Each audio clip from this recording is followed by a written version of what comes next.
नमस्कार जी। क्या शुभ नाम है जी आपका? मेरा नाम महेंद्र दास है। गांव धनाना, जिला सोनीपत, हरियाणा का रहने वाला हूं और मैं संत रामपाल जी का छोटा भाई हूं नाते में। संत रामपाल जी महाराज की शरण में आने से पहले आप कौन सी भक्ति करते थे? वैसे तो भक्ति की रुचि बचपन से ही थी। फिर महाराज जी का बचपन से ही साथ मिलने से हनुमान जी की भक्ति, भगवान शिव के व्रत रखना, शिवलिंग पे जल चढ़ाना। वह भगवान विष्णु जी को विशेष रूप से मानता था, भगवान श्री कृष्ण जी को। जो आम हिंदू लोग करते वही भक्ति हम करते थे। फिर मैं नौकरी लग गया, गुरु जी संत रामपाल जी से मैं दूर हो गया। मैं चंडीगढ़ रहा 8 साल, वहाँ जाकर के रुचि भी खत्म हो गई। संत रामपाल जी महाराज की शरण में कैसे आए? फिर मैं 1991 में मैं चंडीगढ़ से रोहतक आ गया और एसपी रोहतक का मैं ड्राइवर लग गया। मेरी पुलिस डिपार्टमेंट में नौकरी थी और महाराज जी पहले सिरसा वगैरह में पोस्टेड थे, जूनियर इंजीनियर की। और गुरुजी फिर रोहतक में पोस्टेड हो गए। गुरुजी और फिर मिलना जुलना शुरू हो गया। और गुरुजी लंच टाइम में मेरे पास रोजाना आते थे, लगभग 4 महीने लगातार आए और सत्संग की, भक्ति की बातें बताने लगे कि भक्ति करनी चाहिए, भक्ति से दुख दूर होते हैं, सुख मिलता है, मोक्ष मिलता है। लेकिन मेरी रुचि विशेष नहीं थी और मैं महाराज जी को मना भी नहीं कर सकता था कि मेरे पास क्यों आए, क्योंकि बड़े भाई साहब थे। तो मैं अंदर से दुखी बहुत था कि रात को ड्यूटी करते हैं, दिन में ही आगे बैठ जाते हैं। लेकिन एक दिन मैंने कह ही दिया कि भक्ति में कुछ नहीं रखा, काम करो और बच्चों का पालन पोषण करो, इससे बड़ी कोई भक्ति नहीं है। फिर गुरु जी ने धीरे धीरे आना बंद कर दिया। फिर मेरे जीवन में एक ऐसी घटना घटी, 1992 की बात है, कि मैं एक DIG को लेकर के मधुबन गया हुआ था, पुलिस ट्रेनिंग सेंटर के अंदर। रात को वहाँ ठहरे, मैं सुबह सोकर उठा तो मैंने देखा, मैं चारपाई पर लेटा हुआ, मेरी आंखें खुल गई। तो लेटे लेटे मैं क्या देख रहा हूँ कि मेरे पैरों की तरफ उस मकान यानी कमरे में 2 खिड़कियाँ थी। एक खिड़की में महाराज जी कम से कम 8-10 फीट ऊपर आसमान में बैठे हैं। वो सीन मुझे आज तक याद है। काले रंग के चश्मे लगा रखे थे, लाइनिंग वाला शर्ट, काली पैंट, और ऐसे बैठे हैं जैसे पद्मासन होता है, हाथ जोड़कर। तो संत रामपाल जी की तरफ 2 पैर दिखाई दे रहे हैं, घुटने से नीचे बिल्कुल लाल रंग के, जैसे सूर्य सुबह निकलता है। तो मैं देख कर डर गया। मैंने अपनी घड़ी देखी, द्वार पे एक घड़ी लगी हुई थी, उसको देखा भी 7 बज गए। दूसरी खिड़की से देखा तो शहतूत का पेड़ है, चिड़िया बैठी हैं। लेकिन मैं ये सीन क्या देख रहा हूँ, कम से कम 5 मिनट मैंने सीन को देखा।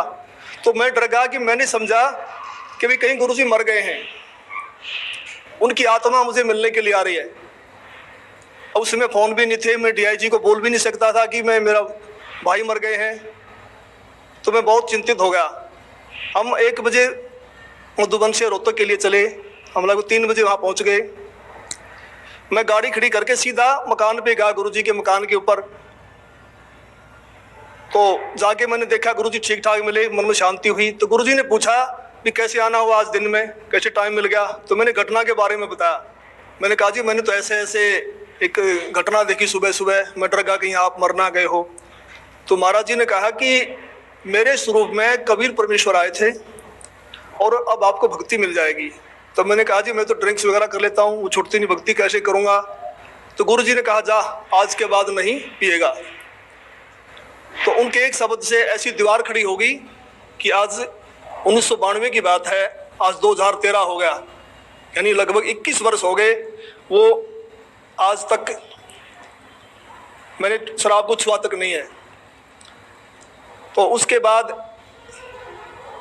गुरुजी ने अपने गुरुजी से मुझे नाम दिलवाया, संत राम देवानंद जी महाराज से। उस समय गुरुजी को आज्ञा नहीं थी नाम की। मैं भक्ति में जरूर लगा क्योंकि महाराज जी बताते थे कबीर साहब पूर्ण परमात्मा हैं, इनसे सबसे ऊपर हैं। तो मैंने उनको उदाहरण दिया कि पुलिस में तो ऐसे होता है, उसमें पुलिस वाले बहुत नाजायज़ किया करते। कोई कहता मैं फलाना सिपारसी हूँ, उसको पकड़ लिया तो उसकी कुटाई कर देते थे, फोन आता छोड़ देते, हमें नहीं पता जी आपका था। कहीं ऐसा ना हो कि ये नीचे देव देवता हमें कूट दें और जब तो कबीर साहब ऊपर से आए। लेकिन मैं लगा जरूर रहा, लेकिन विशेष विश्वास नहीं था भी कबीर साहब पूर्ण परमात्मा है। तो महाराज जी ने कहा कि आप ये नाम जपते रहो, इन नाम से आपका विश्वास हो जाएगा। तो फिर 1994 में गुरुजी को आज्ञा होगी नाम की, फिर महाराज जी ने दोबारा से हमारे को नाम दिए, फिर सार नाम दिया। मैं भक्ति में लगा रहा, लेकिन कबीर साहब के बारे में मैं पूछता था कि वेदों में दिखाओ, गीता जी में दिखाओ, तो महाराज जी कहते समय आने तो सब कुछ दिखाऊंगा मैं, अब ये करते रहो।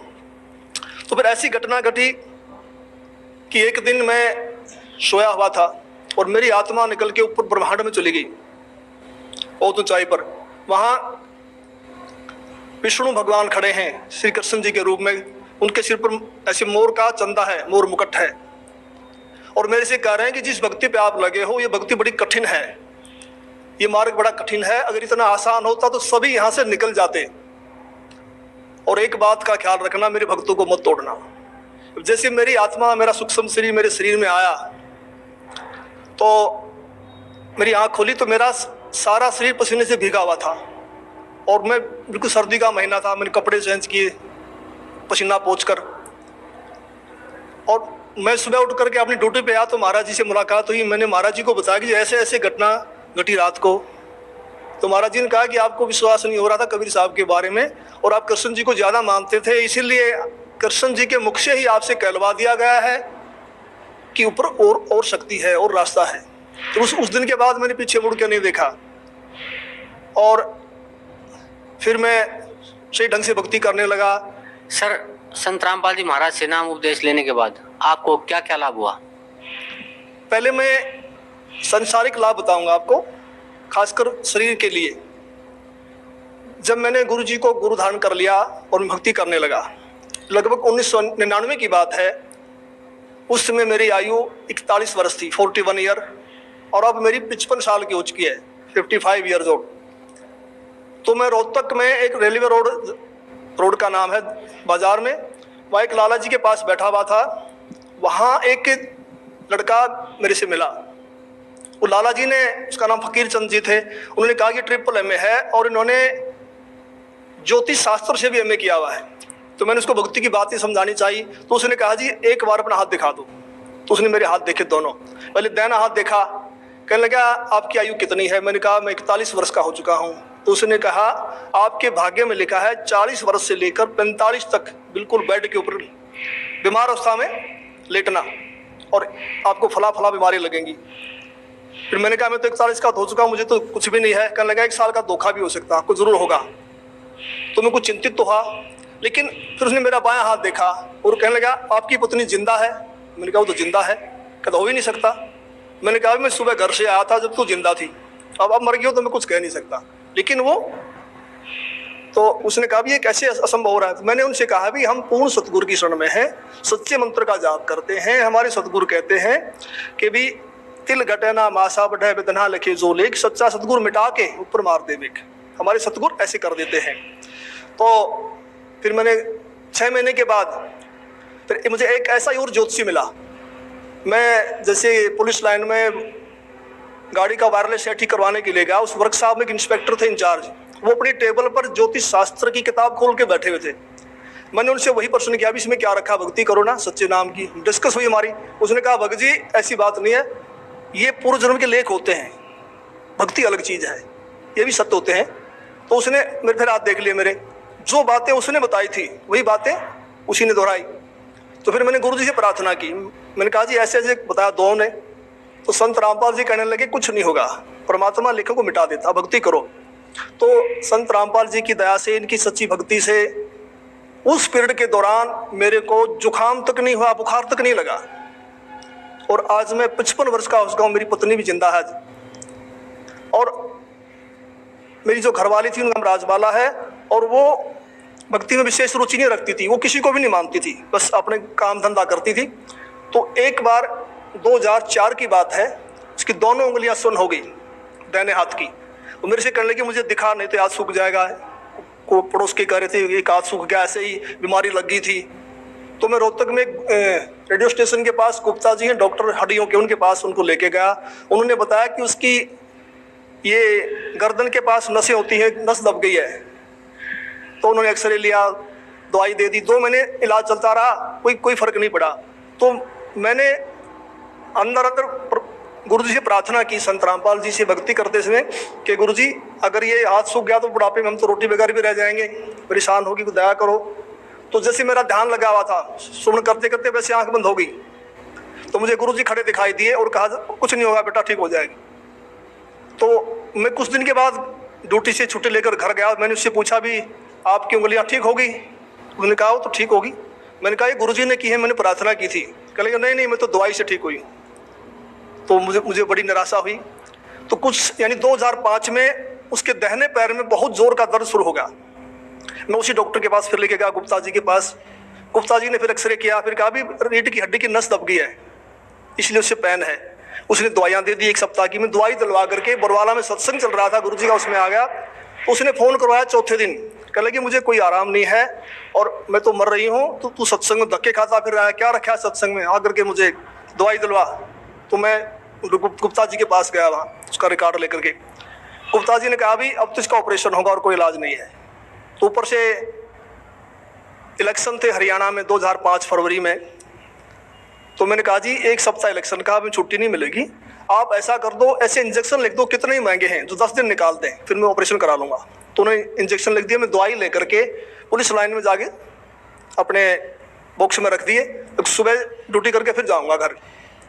तो मैं रात को 2 बजे उठा, तो मुझे बड़ी वही चिंता हो गई भी क्या होगा, तो बड़ी रो रही है, बड़ी तकलीफ है उसको। तो मैं भक्ति करके सुबह का नित्य नियम करके अपने सुमन करके मैं दोबारा सो गया।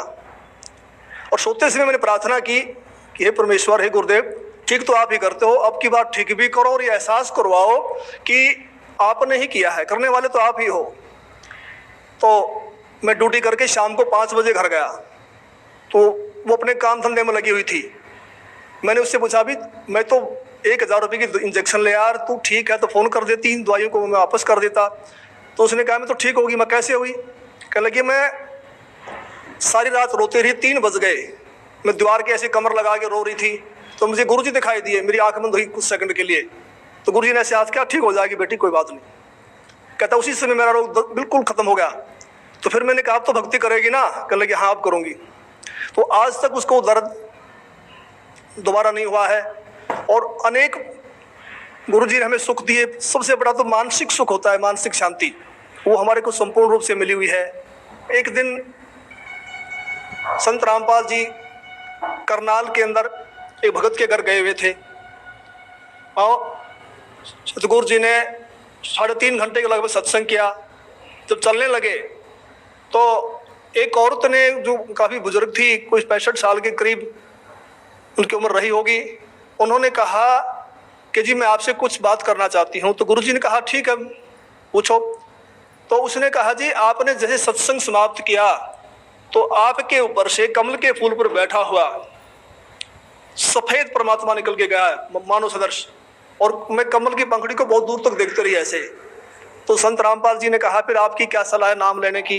तो उसने कहा मैंने तो गुरु बनाया हुआ राधा स्वामी व्यास से, और मैं तो मंदिरों में भी जाती हूँ, देवताओं की पूजा भी करती हूँ।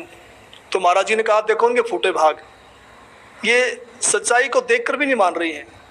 तो फिर हम चल पड़े। उस समय गुरु जी के पास सुमो गाड़ी होती थी, हम दिल्ली साइड में जा रहे थे। मैंने महाराज जी से प्रश्न किया कि महाराज जी परमात्मा का भी अजीब खेल है, जो ढूंढ रहे हैं उनको दर्शन नहीं दे रहे, और जिनको दर्शन दे दिए, जो इनको प्रकट होके बता गए, वे इसको मान नहीं रहे कि परमात्मा की क्या लीला है। तो महाराज जी ने कहा ये बुद्धि से परे का विषय है और इसको आप नहीं समझ पाएंगे। फिर मैंने कहा जी बताओ, दया करो। संत रामपाल जी ने बताया कि ये औरत 600 वर्ष पहले जब कबीर परमेश्वर आए थे, उनकी शिष्या थी। इन्होंने लगभग 5-6 महीने भक्ति की, फिर इन्होंने नाम छोड़ दिए। उसी प्रथम मंत्र के प्रभाव से इसको मानुश्री मिलते आ रहे हैं, भक्ति में रुचि है। अब ये समझ रही है कि जो मेरे को छोटा मोटा लाभ मिल रहा है ये देव देवता या मेरा पुराना गुरु दे रहा है, जो उन्होंने बनाया हुआ है, तो डर के मारे नहीं छोड़ना पा रही। तो मैंने फिर प्रश्न किया कि महाराज जी मैंने तो ये पूछा है कि इनको दर्शन क्यों दिए? तो गुरु जी ने कहा, संत रामपाल जी बोले कि परमात्मा किसी की उधार नहीं रखता। ये कल को मरेगी, नरक में जाएगी, वहाँ उसको बड़ा कष्ट होगा। जब आत्मा रोती है तो परमात्मा को आना पड़ता है, मन के नहीं सुनता परमात्मा। तो फिर ये आत्मा वहाँ सवाल करती है कि जी आपकी भक्ति का हमें ज्ञान नहीं था, हमने भक्ति तो बहुत की।